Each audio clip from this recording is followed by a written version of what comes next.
Hello, I'm Kano from Liquipedia, and today I'll be showing you how to make your first edit on Liquipedia itself, and just guide you through the first overall editing steps that you might want to take. So, starting off, make sure you're logged in. The help page here also mentions this. You can log in on the top right or create an account if you don't have one yet. If you're successfully logged in, you'll see your name in the top right, and after that, a lot more options should be available to you.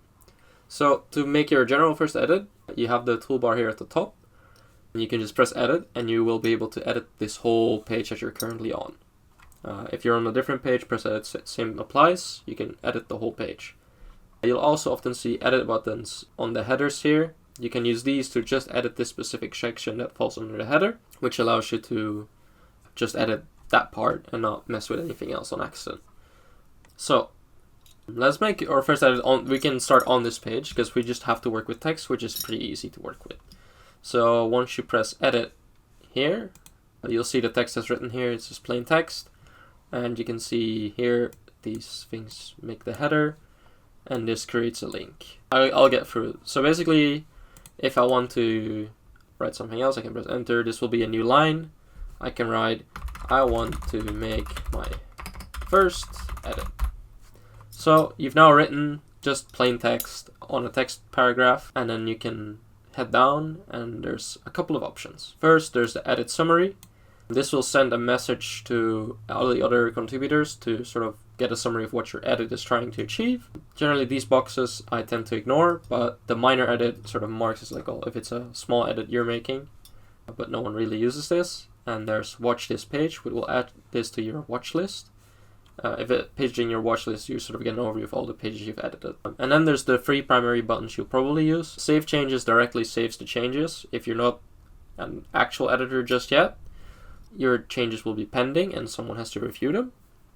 And the other two are show preview and show change. So if I press show preview, the editor remains and I will get a preview of the section I was just editing. So here, you'll see how this looks. I want to make my first edit.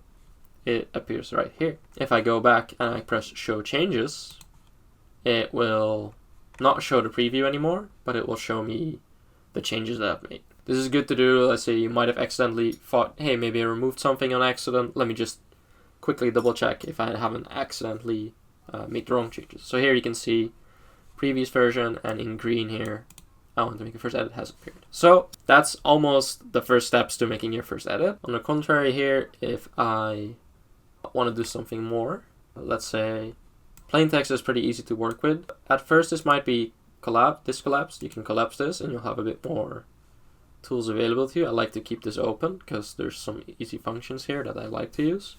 But we can do some other first simple things. Let's say I want to have edit be a piece of bold text. I can select it and then press bold. This adds 3 of these to the text, which should not keep on. So I can press show preview again, and you can see edit is bolded. If I only have 2 of these, it becomes cursive, and there's a bunch of different things that you can do. So this is basically the general first editing process. So let's say you're not an editor just yet, you are a regular contributor, your edit needs to be checked. How does that look for other people? So it means your edit will not be immediately live once you press save changes.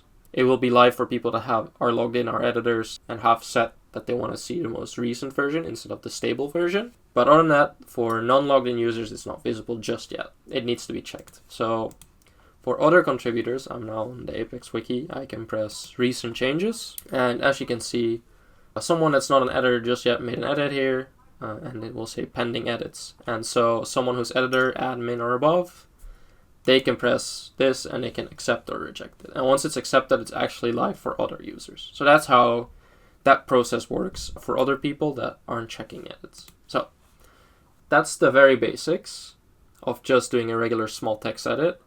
Now, most of Liquipedia uses templates or modules or complicated stuff. So we can head back to a player page that we were first on. And let's say I notice, hey, the year this player was born in is actually wrong. I want to change this. So you can press edit on the whole page. And this looks a bit more complicated, but basically the box we just saw is called the info box, which is well, in this case it's info box player, but basically the info box is usually the box you will see on the right on most pages. So this uses parameters that people fill in, and then it auto-generates the box. So in this case, hey, as you can see, this was 2004. Let's say I want to just do 1998, and I thought, hey, his name is not, it's just with one L. I want to change this, so you change it on these two fields, and I can press show preview. The other things here are all generated, so there's not much you can change to edit. You could maybe add something to the gallery, but the info box is the most customizable part on this page at the moment. So I can press show preview, and it will show the changes again that I've made in the info box once it's loaded. So it's now loaded, and you can see there is one L less as compared to this text, and I've updated the year here. It says 1998 instead of 2004. And again, if I want to double check if I've done the thing, I can maybe press show changes. This is what I changed, and then I can press save changes. And that's basically making your first edits. Oops. Yeah. As mentioned on this page, people will probably also maybe edit your things later on. If you've written something like a piece of text, people can still change it after you. Using the edit summary is a good thing to do because it just describes what you did, which gives a bit more context. So let's say, hey, I fixed a typo, or I added information about this specific thing. It's easy for other contributors to know what you did. Sometimes it's like, hey, I changed this thing and here's the source for it, so that people can actually check whether the thing you did is actually correct. But it's all up to you, and it's just a nice thing to do for other people. And as I mentioned, it's use preview to make sure you didn't accidentally break it, or how your change will look like. And that's sort of the basics, and I think after that it's just up to you to sort of explore further, or watch any of the other tutorials if you want to do something specific. Thank you for watching, and I hope this helped.